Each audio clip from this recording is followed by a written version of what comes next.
Okay, y'all want to know what keeps me up at night? The fact that money is literally not real. Like, it's not real. Money's made up.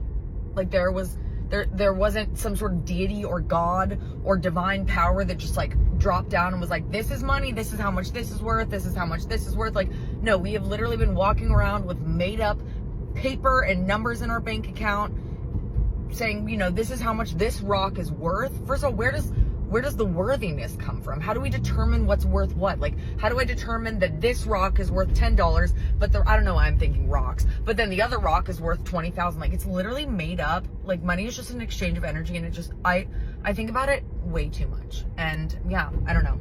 Bye. Hello everyone, this is Emmanuel Cooke. We will be reacting to a new video today, so make sure you guys like, comment, and subscribe down below, and let's get into the video. Y'all, I am so freaking serious when I say keep being delusional. I just got out of a meeting and these people were talking about $500,000 deals like it was $5. Granted, this is not our personal money, but it also made it real for me that money is made up. The value system of money, made up. How money is exchanged, made up. It's literally zeros and ones in the computer. And when we are talking through these deals, y'all, they're literally talking about $500,000 like it's nothing. The girl in the meeting said, the budget is $500,000, but if you feel like we need to spend $650,000, just let me know. What? If you have a bad relationship with money, remember that it truly is made up. Money is a tool. I know sometimes it's the source of our stress, but y'all, it's really made up. I don't think money's real, and the reason I don't think money is real is going to kind of sound very hotepish of me, but I promise I'm not a fucking hotep. But I just believe that money is a form of energy exchange, right? Like, I could go into the history of why money was created and the fact that we can't just be decent human beings and exchange products and services and goods to people without expecting anything in return. But if money is a form of currency, and in order for energy to flow, it goes through a current of something. If your energy is flowing through a current of being down bad and broke, your life is going to reflect being down bad and broke. Like, when I was focusing on the funds, the actual funds, instead of living in an abundant mindset, those were the times that I was down bad the worst. And I think it even surpasses the fact that there is a form of currency that we need in order to survive. My needs have been met that didn't have anything to do with money. It was support in a different way that allowed me to have access to things that I would not have access to if I did not perpetuate the energy that I had it. That's why scammers might have a lot of fucking money, but they're still broke because they had to scam to get it. That's not their fucking money. I could give y'all examples of days where I spent money I probably shouldn't have spent, and the next day that money came back 2 times. Like, I promise you, I could give you so many fucking examples. But what I know is, because I view money as a form of energy and I try to align my energy with being rich,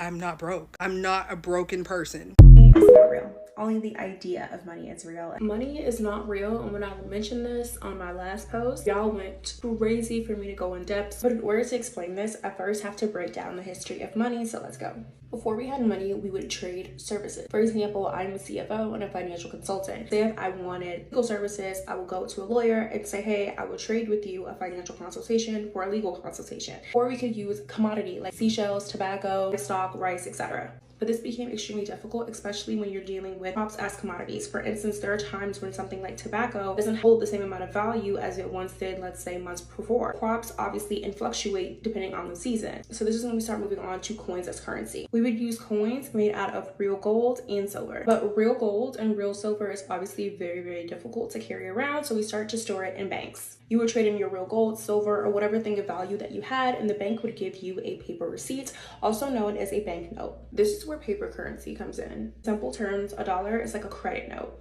In fact, if you take it all the way back to the 1860s, the reason the first US colony, which was Massachusetts, even printed money was to fund their war. This currency was called greenbacks. And actually, American wars and paper currency literally go hand in hand, because over the years, America has had to use debt to pay for their wars and fund their military. So before the 1970s, you could actually trust that your money was valuable and worth something because it was backed by gold. That was all before 1971, when Nixon came shutting that shit down and the US currency became a fiat currency. This means that the US currency is no longer backed by anything but people's belief in the currency or in the economy. So this could explain why we see old debt presidents on the money and why it says, "In God we trust." They're trying to encourage you to trust in the dollar. So this means that money, as we all think about it and know, is not real at all. Only the idea of money is real. If we all collectively said that money has no value and we no longer want to use it, we can, because it's backed by our belief about it. Take a look at the history of money. It's only been used as a debt for the government. That's all it's ever been, and that's where it originated from. It's nothing more than a shared belief system. I think it's why they try so hard to make money the center of our world. You think about it, all the TV shows and movies and media is centered around money and becoming wealthy. We have this crazy idea that if we become wealthy and rich, that our lives will suddenly just get better, which promotes people to want to work hard. But in reality, centuries ago, money didn't even exist. And even if it did exist, it wasn't the center of our lives, and it damn sure wasn't our top priority. In fact, it was literally the least of our worries. You wake up and realize that money is just the cheese on the mousetrap. You no longer let it have control and power over you. God, I could screw up my life at any moment. Like, I could spend all the money that I have in my bank account. Yes, I have. I've realized this, like, more recently, actually. I realized this when I was like, why am I so afraid to like pay a bill late? Why am I so afraid to fuck up financially? Why do I feel like I have to be perfect in every area of my life in terms of finances? And it's because of the pressure that society puts on us to have a certain amount in your savings, to have a certain amount invested, to be making a certain amount of money. But the thing is, I don't have kids, and I realize that I only have a couple more years left to fuck up. So you know what I'm gonna do? I'm gonna fuck up, because I don't want to go through my life without never fucking up. Because then that means I never really experienced life. Then that means I ain't got no faith in God. And I believe that He gonna work it out. He gonna work them finances out, and whatever I spend, it's gonna come back. Is money actually energy though? Is it? I mean, it is a concept, yes. I would agree with that, but I don't agree that it's actually a form of energy transfer or stuff like that. A main function of money is actually a unit of account and a form of exchange for goods and services.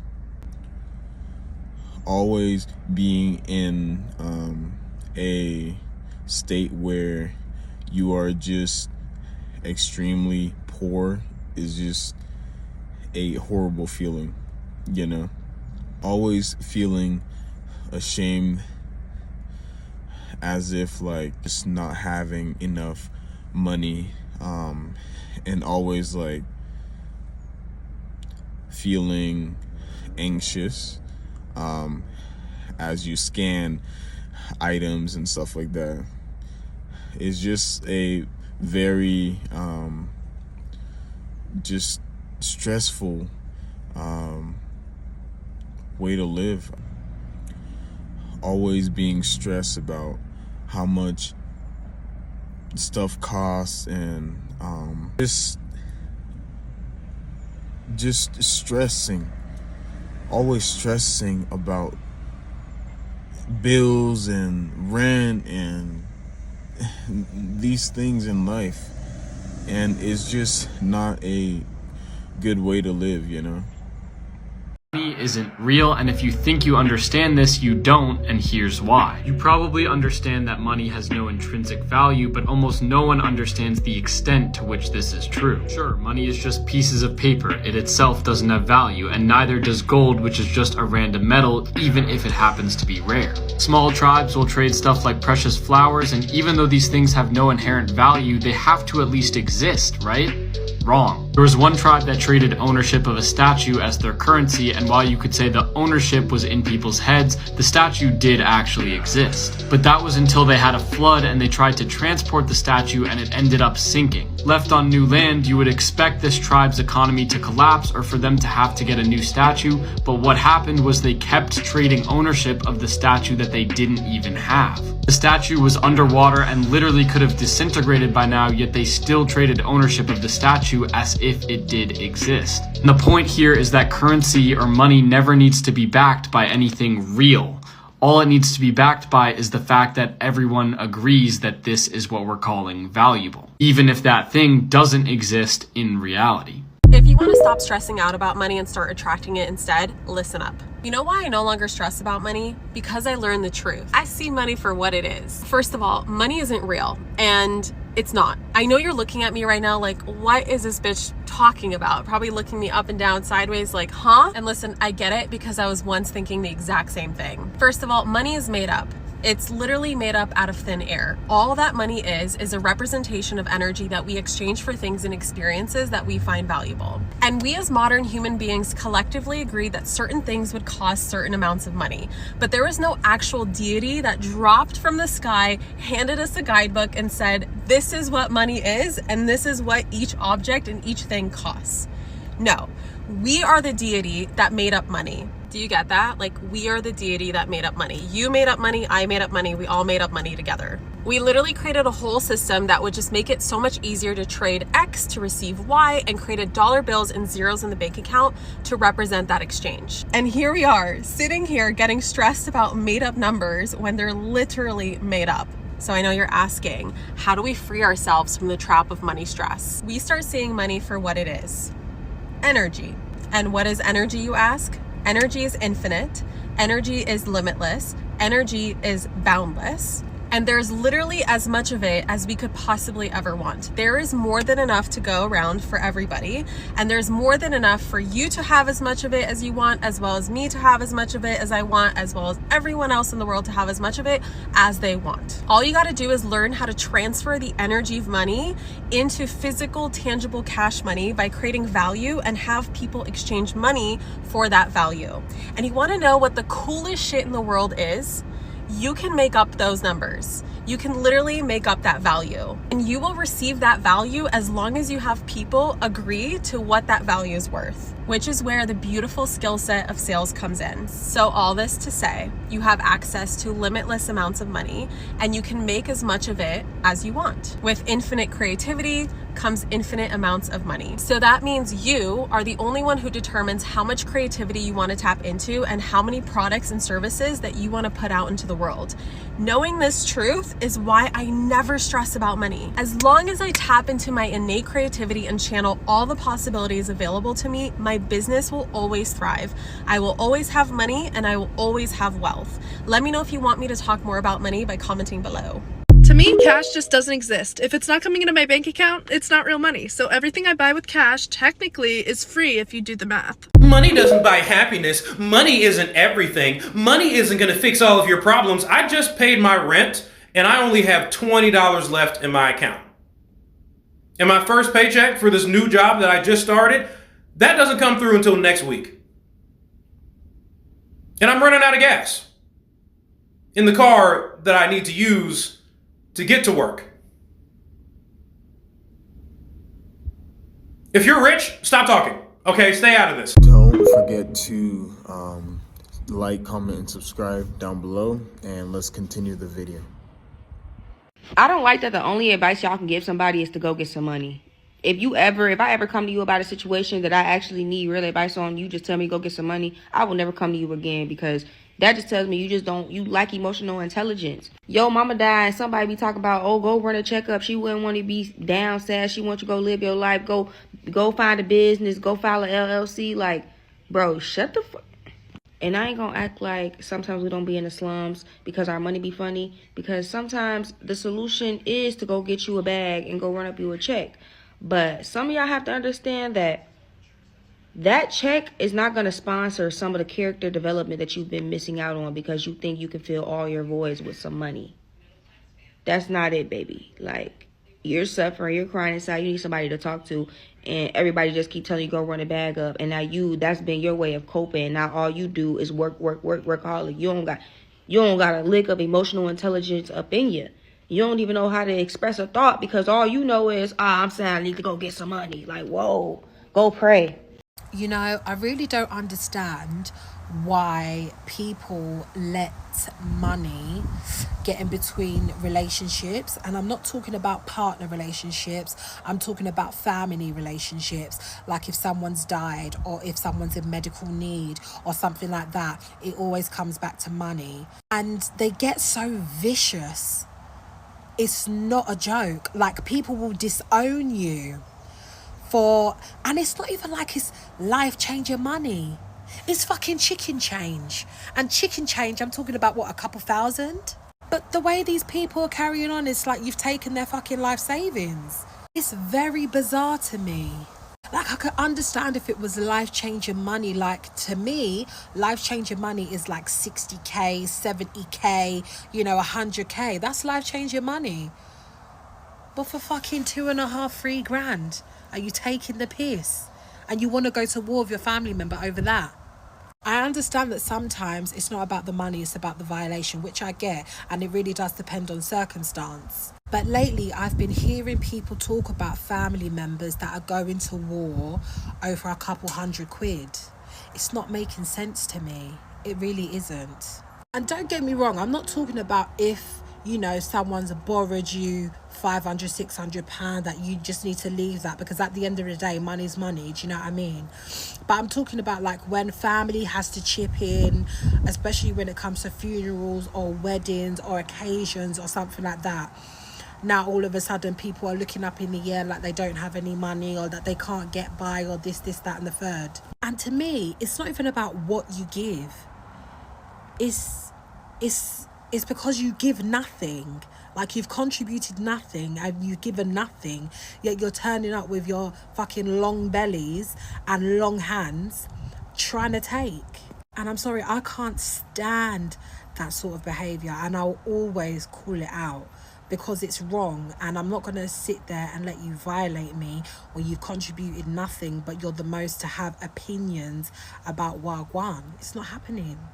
Not on my watch anyway. And this year, I've mostly experienced that around death, around losing someone or nearly losing someone, or people being in hospital and all those sorts of things. You see another side to these people, that, especially people that you trusted, some people that you confided in, they've just did a whole 360. It's mad. And you're there scratching your head like, why did you do this 360? Like, why did you do this madness? Why did you turn around and do this madness? Now I have to cut you the fuck off. And we had such a good relationship and you risked it. You risked it for what? For why? You know what I mean? A lot of families fight over money all the time. This is nothing new.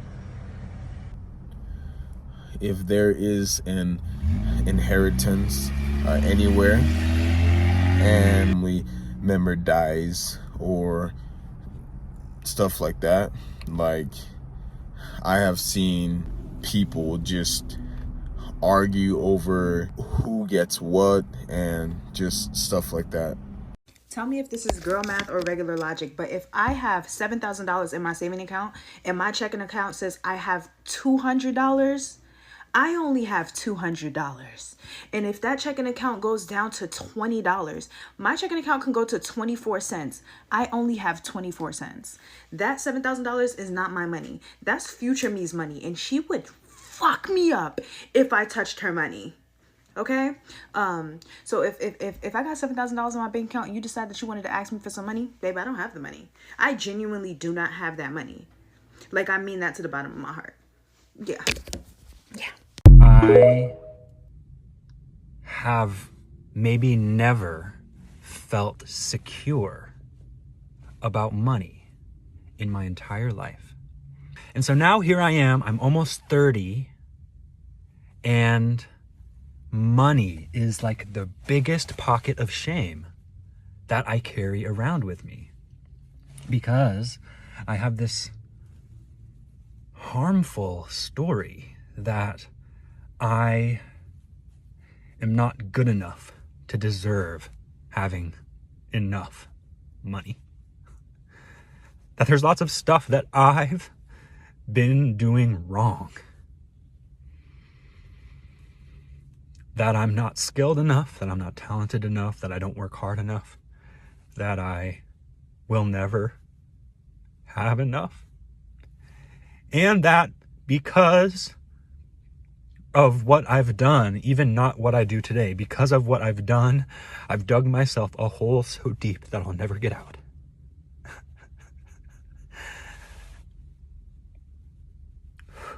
And I want to say that's not true, but I don't even believe that, even though I do. And that's why I want to talk about it, because like shame grows in the dark. And if I never tell anyone, well, then I'm just going to keep digging, because I've become comfortable digging into a thing where I feel like there's no bottom. And if I'm already going to be down here for the rest of my life, what's the harm in digging just a little bit deeper? And so, excuse me, I know that I'm not alone in feeling this way. Like, there are, hundreds of ways that in any moment I could click a button and spend money on something that I think I need, that I think I want, or that I do want, or that I do need. I think I've gotten so deep in that I feel like anything that I want, I'm not worthy of wanting it, and that's selfish, and that I don't deserve anything until I've dug myself out from the hole, from the debt, from my student loans, credit card, and from being afraid to let anyone see. I don't want anyone to know that I'm even struggling, or that it's a question in my mind, or that I feel like I'm considering money when it comes to being invited to anything. And I feel so, I don't know, but I feel lucky that I am brave enough to talk about this. Thanks for listening. It's crazy, right? Because I have no money right now, and I have no idea how I've been getting by, because I don't work right now, I don't have rich parents, and I don't really make money on here, but somehow I've been getting by. And then I was thinking, maybe it's because I'm in the mindset that I'm surrounded by money, like the car I drive, the house I live in, the food I eat, everything costs money, And I know exactly how it feels to feel extremely ashamed about. I have had like an experience where I found I was like extremely ashamed of the lack of funds in your accounts, and the stress you have to go through for all of those things. I'm gonna say this with love, okay? I'm gonna say this with love. If you are trying to make a change in your finances, the first thing I need you to do is get over that shame. Get over that beating yourself up and saying, how did I get myself here, and dwelling on the fact that you're in the situation that you're in. You gotta stop that, because you're beating yourself up and you're just so weighed down with this feeling of shame that it's stopping you from creating a plan and taking action. And I see it every day. And it's crazy to me just how many people are ashamed to share everything about their finances. I'm not gonna shame you, and you need to stop shaming yourself. We're not here to pass judgment. We are here to make a plan so you can take action, okay? So what if you don't have a lot of savings? So what if you have debt? So what if you don't make what you want to make? We're going to be creative. We are going to get creative together, and we are going to figure out a way for you to increase your savings, eliminate your debt, make more money. But first, look, take that shame out your voice. Like a revelation that, it's so rare for me to have revelations about money anymore, because I've been doing this for feels like ever. But I had a revelation. If I could change one thing for folks with relation to their money, if I could change just one thing, I feel like it would change everything. 90% of the folks that I talk to about their money and their spending habits and how they're trying to do better, and 90% of these people have one thing in common, regardless if they have a ton of money or not enough money. And the thing that they have is shame. Everybody is just ashamed. Ashamed of where they are, ashamed of where they're not. And that shame, it's manifesting itself in the most interesting of places. Well, because there's a lot of stuff that you might feel like you should know or have figured out, and rather than, open up the hood and check underneath there and figure out what's going on, you just, don't, and then boom, shame response, you just make a purchase, or you just do the thing, right? A lot of that is because of the dynamic between shame, guilt, and spending. The link between who they are as people, how much stuff they have, and what that says about them in terms of their own personal self-worth. And so the shame response is, if I don't know what I'm doing, I'm ashamed to ask. And if I do know what I'm doing, or I feel like I may know what I'm doing, I'm ashamed because what if my understanding isn't fully correct? Or what if somebody else would make a better decision? And there's so much content on here about how you're going to win. Like, you can win your finance, and, I'm going to make the ultimate, best, awesome choice. And that's, like, not a thing. I don't know how to release the pressure valve for folks, but, like, that finance is so taboo, and that you feel like you should know it all and you don't already, and that you're ashamed about it. And so you sort of shove the whole thing off the table and then make decisions, impulse decisions, good decisions, bad decisions, all of it just from this shame, I don't want to deal from a place. So we got to fix it. I appreciate you guys watching the video today. Please remember to like, comment, and subscribe down below with your thoughts, and I'll see you guys in the next video.